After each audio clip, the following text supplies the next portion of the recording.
सा गाँव है बाबा? बितरोई गांव, बितरोई। क्या हालचाल है इस गांव में? सियासी माहौल क्या है? सियासी माहौल ये इलेक्शन के मुतालिक बढ़िया हिसाब है, अच्छा हिसाब है। और हम करेंगे बिल्कुल। अरे जब हमारा वोट है तो वोट डालेंगे भाई। किसको डालेंगे बताएंगे क्या? वोट हम डालेंगे जो हमारे चंद्र प्रकाश मौर्य जी हैं, जो महान दल के केशव देव जी के साहबजादे, वो गठबंधन समाजवादी माननीय अखिलेश जी के साथ आ रहे हैं। इंशाल्लाह हम उनको वोट देंगे और उम्मीद करते हैं दुआ। सपा के कार्यकर्ता तो नहीं है आप? अरे सपा के हम तो भाई वोटर हैं और हम तो भाई आपने कहा ना कि माननीय अखिलेश जी के साथ आ रहे हैं। अरे भाई जो हमारे बड़े लोग हैं उसको हम तहजीब से नहीं पुकारेंगे तो जो हमारी जनरेशन है, जो हमारे बच्चे हैं, वो लोगों से तहजीब से किस तरह बात करेंगे? वो भी बेअदबी सीखेंगे, बदतमीजी सीखेंगे। लाल टोपी के साथ आ गए हो?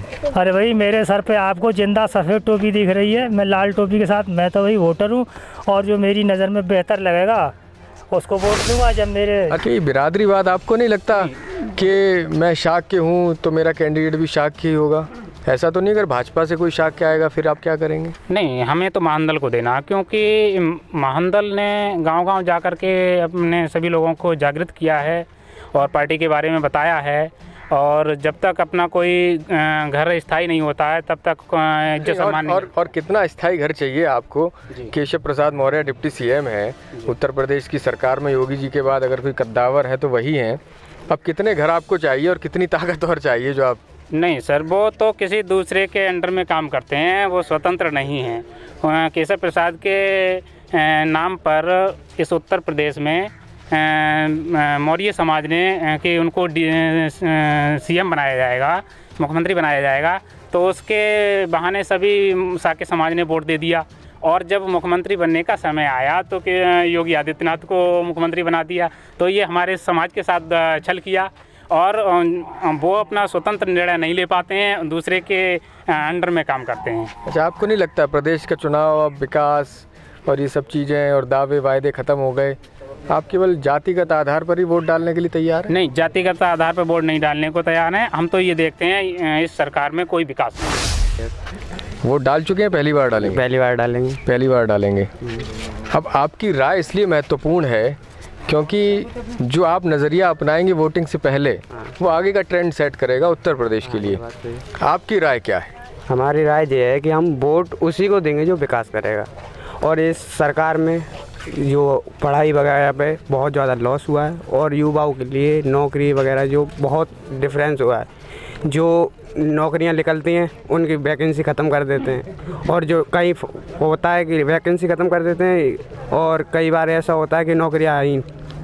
उत्तर प्रदेश में सबसे ज़्यादा अभी इन 5 सालों में इतनी बेरोजगारी आई है कि युवाओं के पास कोई काम धंधा नहीं। क्या नाम है सर? रामेश्वर दयाल। रामेश्वर जी, सियासी माहौल आप देख रहे हैं, आपके गांवों में ही हम घूम रहे हैं, लगातार देख रहे हैं किस तरह से लोग सरकार से नाराज़ भी हैं, सरकार के साथ भी खड़े हैं कुछ लोग। आपका मिजाज क्या कहता है? किसानों का मुद्दा रहा, लखीमपुर भी प्रकरण आपने देख लिया, जातिगत स्थितियां भी आप देख रहे हैं। 2022 में कौन आ रहा है? 2022 में ये सपा सरकार आ रही है और क्योंकि हमारा महानदल और सपा का गठबंधन है और आज तक इतने समय हो गया इस सरकार ने, भाजपा सरकार ने कोई विकास नहीं किया। हमारे जितने डिग्रियां किए हुए लड़के हैं इधर उधर भटकते फिर रहे हैं, उनको रोज़गार नहीं मिल रहा है। इतनी महंगाई आ गई, पेट्रोल डीजल खाद नहीं मिल रही है, जनता पर, किसानों पर लाठियाँ पड़ रही हैं, मारपीट हो रही है, उनको भगा त्राह सब जन। बिलसी के गाँवों में महान दल की चर्चा तो है, अब वो वोट में कितना तब्दील होगा मैं नहीं कह सकता। युवाओं की राय खास मायने रखती है। क्या नाम है भैया? विजय।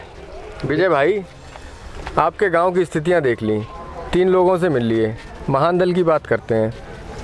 महान दल कहाँ है टक्कर में? काय को महान दल के पीछे पड़े हो? महान दल मतलब जो हमारी समाज है, मौर्य समाज है, मतलब उसकी तरफ से पिछड़ा हुआ है, वैसे और कोई बात नहीं है। अगर हमारी समाज चाहे तो महान दल को और सपा को बना सकती सरकार, लेकिन जो हमारी समाज है मतलब उसमें चलने का मतलब तमीज़ नहीं है। अगर बकरी की चाल की होती ना तो हमारी सरकार बन जाती है। ऐसा है, हम अपने घर में रोशनी करेंगे तभी हमारे घर में रोशनी होगी। दूसरे घर में रोशनी करने से हमारे घर में रोशनी तो रुक जाएगी। अपने घर में ही रोशनी करेंगे, उसके बाद रोशनी आएगी और तभी हमारे लिए सम्मान मिलेगा। वरना तो अंधेरे में बैठे बैठे रह जाएंगे। आपने तो सपा की बात कर दी। नहीं, मैंने सपा की बात नहीं करी, मैंने तो गंदगी सफ़ा की बात करी है। सपा की बात नहीं करी, मैंने गंदगी सफ़ा की बात करी है। और मैं कुछ कहना चाहता हूँ अपने शेर के ज़रिए से, कहिए। ज़रा गौर फरमाएं।